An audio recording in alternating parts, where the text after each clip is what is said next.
watching NBA Today.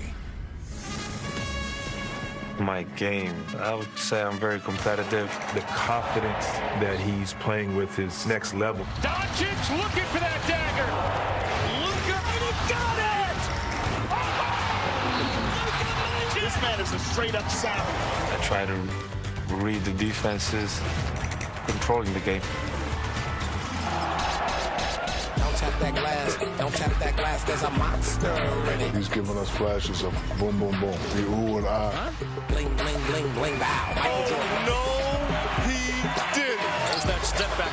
Just start to see what the defense did. Don't tap that glass, baby, don't tap that glass. Well, on Monday, Luka was the engine for the Lakers, right? He scored or assisted on 45 of the Lakers' 100 points. LeBron added 18 on an efficient 7 of 13 from the field to go along with 5 rebounds, 5 assists.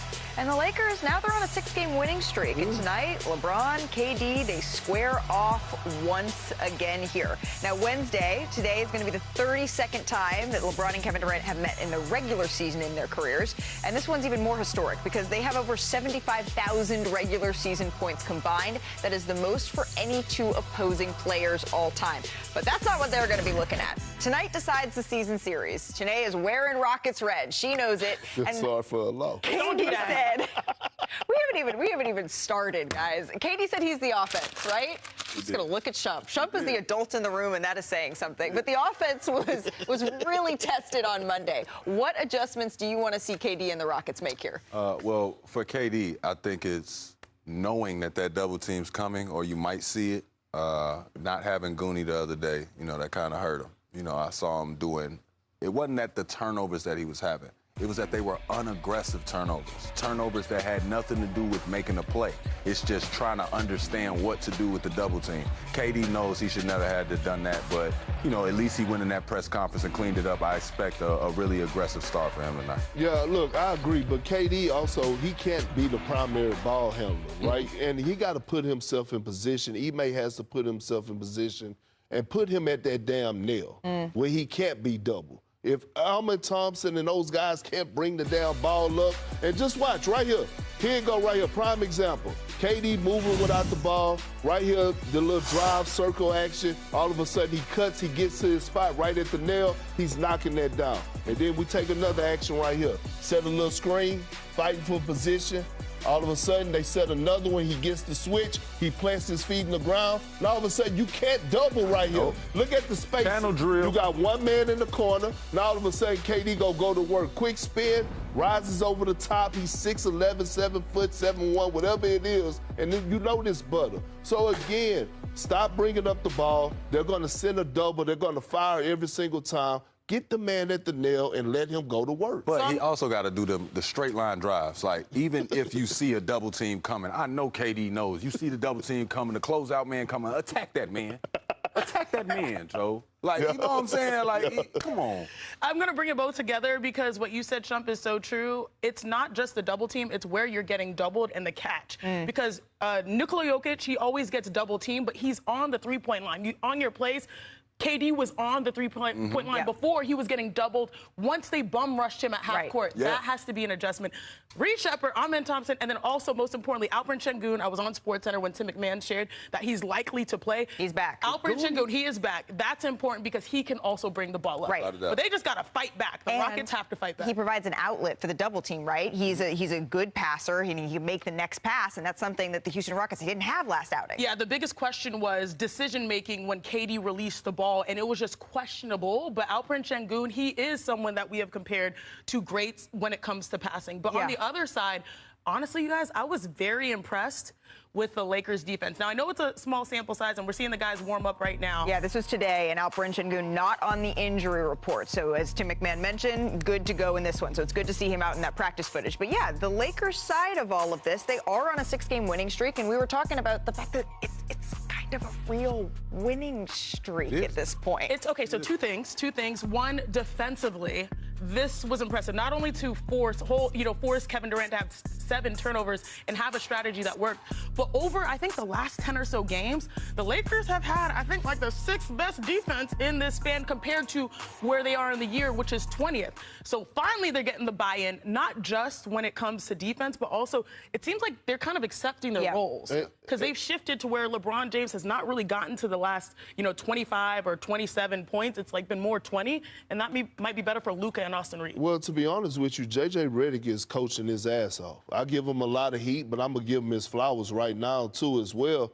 When you talk about guys buying into their roles, when you look at a LeBron James right now, he has accepted his role of being the 3rd primary ball handler to Luka and Austin Reeves. That's why he's leading the league in transition points. Because now he's saying, you know what? Y'all handle the rock. I'm going to get out on the break and receive these outlet passes. Who better to have receiving those passes than LeBron James? Right.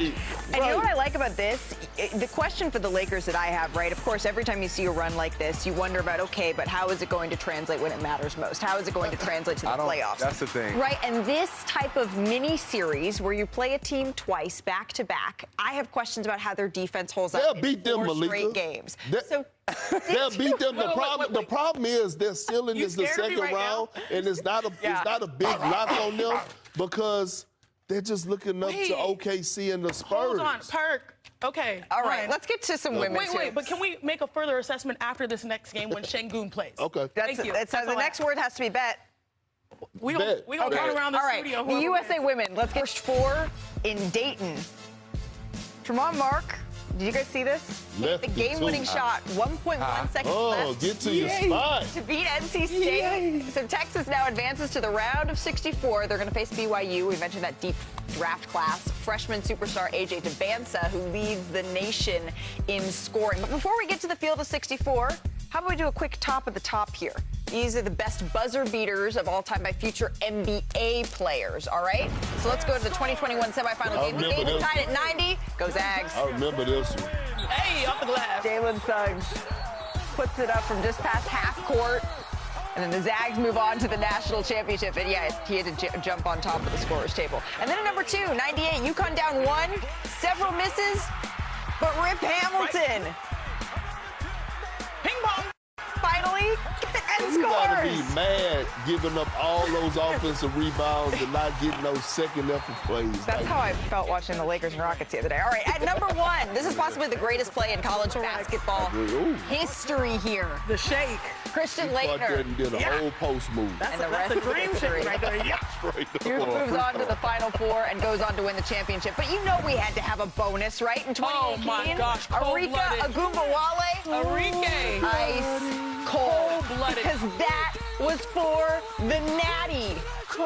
Honestly, and she ain't stopped doing these types of plays since. I believe she called game. We mentioned the deep draft class go for the NBA. Here's Sean Farnham with more.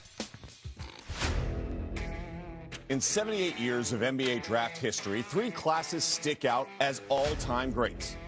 1984, Michael Jordan, 1996, Kobe Bryant from Lower Merion High School, and 2003. LeBron James. The upcoming class of 2026 has already begun to usher in those same type of comparisons. The top 4 in this draft are potentially franchise-changing players. You telling me that's not an NBA offensive game? A really deep draft that we're going to see in June.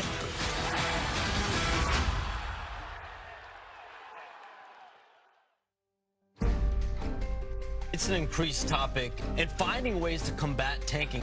And the perception is you have a very deep draft class this year. The NBA's recent emphasis of tanking is no coincidence. This is going to be one of the best drafts. That's the reason why. Franchises are chomping at the bit to get their hands on these rising stars at the mercy of throwing the season completely out the window. Find a way to win even against teams that are, I guess you could say, trying to lose.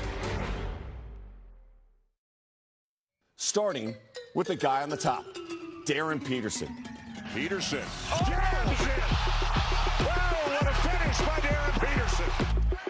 Already drawing comparisons to the likes of Kobe and SGA, has seemed to cement himself as a lock near the top despite lingering controversy over his availability. Peterson has been closely tailed by A.J. DeBonsa for that #1 pick all season long. A.J. DeBonsa coming out of the rafters. The BYU sensation has seen his game parallel to Tracy McGrady. Cam Boozer is an absolute can't miss. Cam Boozer, the son of Duke great and former NBA All-Star Carlos Boozer, has only led the Bluest of Bloods to the #1 seed in the NCAA tournament and is on cruise control toward collecting the Wooden Award as college basketball's best player. The full bag of tricks from Cam Boozer. As much as the media attention has honed in on the trio of freshmen, the supporting cast, if you can call them that, has their hand in the making of a 2026 draft class projected to be one of the